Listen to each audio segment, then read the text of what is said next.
know there was a time in my life when the sound of the phone ringing would send a chill right down my spine.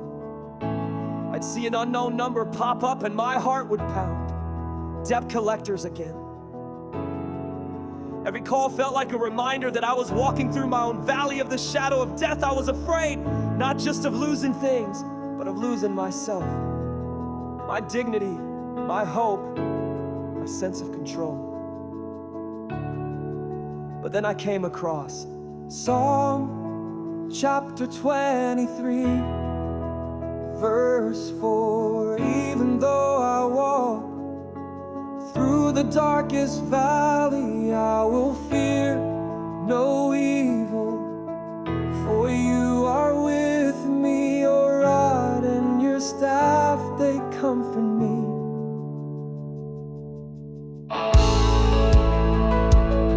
At first it sounded beautiful, but distant, like something meant for someone stronger, someone more faithful. But the more I sat with it, the more I realized David wrote this not from a place of safety, but from the middle of his own darkness. He wasn't spared the valley, he was led through it. And he found courage, not because the threats disappeared, but because he knew he wasn't alone.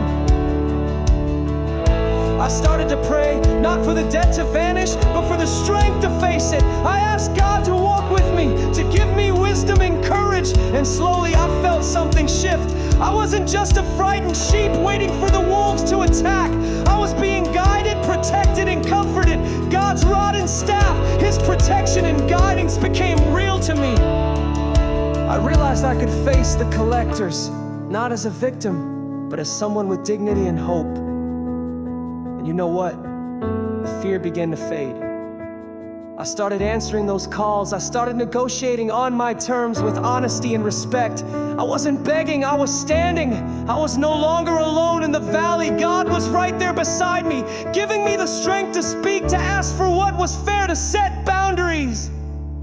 Psalm chapter 23, verse 4. Is it a promise that we'll never face trouble? It's a promise that when we do, we don't have to be afraid, because God is with us, protecting and guiding us, even when the world feels darkest. I learned that with God by my side, I could move from fear to courage, from hiding to negotiating, from being overwhelmed to being at peace. So now, when I think about those valleys, divorce, debt, whatever darkness comes, I remember I will fear no evil, for you are with me, and that makes all